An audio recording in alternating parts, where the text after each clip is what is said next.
Good morning, everybody. I'm back with my scent of the day, and today I'm going with an odd one for me. I've had this about 2.5 years. I got this early on when I was start collecting. Actually, it's one of the first samples I ever got. I got it from some place called the Fragrance Sample Shop or something online. I didn't know about decants. I didn't know where to get decants. I hadn't been in my local store where I can get them there.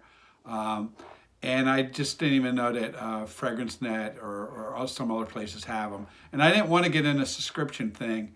And I found this place called the fragrancesampleshop.com or something. I probably paid a little more for these samples than I would have. I forget what I paid, but I think I paid a little more for these. And they're smaller samples. It's like a 5 ml or something. Anyway, it is Mancera Aoud Lemon Mint.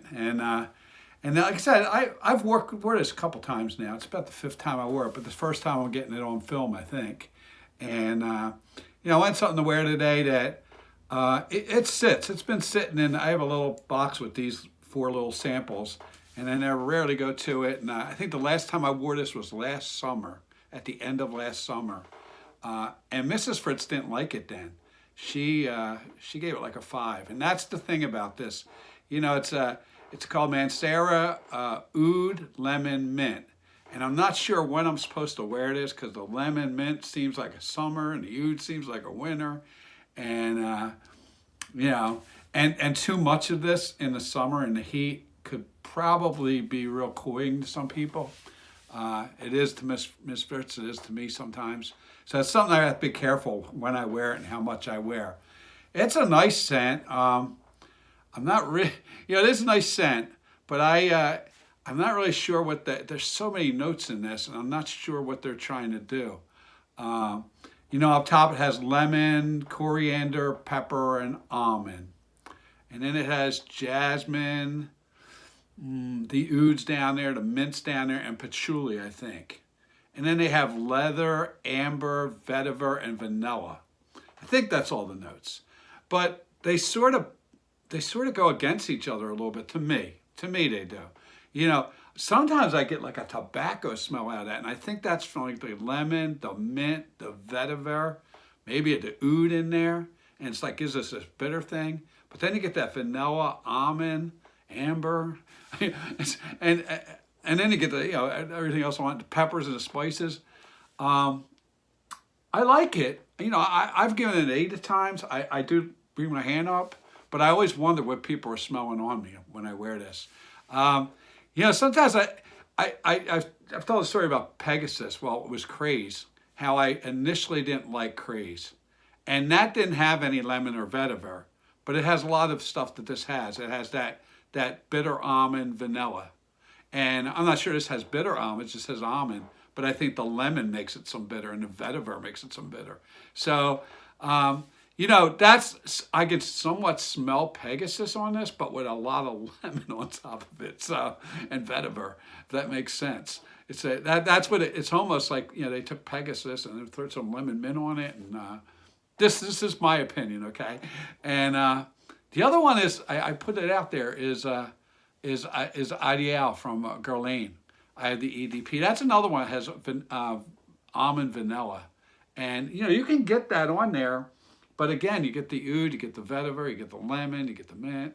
So, I don't know. At times, I really like this. I like it for me. I like to bring it up to my nose. But when I wear it, I do get self-conscious. I'm like, what are other people thinking when I'm walking into a room? And, maybe people don't do that. Other people don't care what other people think. But sometimes I do. Sometimes I wonder, is it too strong? And like I said, Mrs. Fritz has given it as low as a 5 at times. And I've worn this more than once. And but today she gave it a 7. So, it can bounce around depending on I guess the day, the mood, the temperature, where I'm at, the setting, how much I spray. So this probably isn't a blind buy for most people. I didn't blind buy it. Obviously, I bought a sample. I don't know if I'll ever buy a bottle of this. I don't have to right away now. I still have half of this left, and like I said, I've only worn here and there on occasion. Anyway, that's my take on it. It's Mancera Oud Lemon Mint. And so I'll say this, it gets really good ratings. So, I'm not a reviewer. I'm not an expert. I'm not an influencer. And you got to make your own decisions. That's why they make samples, and that's what I do. When I first started out, I just bought everything everybody said to buy. I was like, well, this is great. And if 10 people said it was great, then I bought it, right? That's why I have all the, the rack down there of stuff. But then once you start getting to what you like and what you smell, then, you don't rely on other people. You shouldn't rely on what I say. You should rely on your own nose. You should figure out what scents smell good on your body that you like in your situation in life, and run with them. That's my, that's for my grandkids. If any of you get into fragrances, in the beginning, you sort of, figure out what a bunch of people like and wear that mass stuff. But then you finally get to the point where you wear what you like to wear and what you think those around you might like on you, maybe. But it's more important what you like too. So anyway, that's my scent of the day. Please pray for peace. Please help me be kind, and have a nice day. Thank you.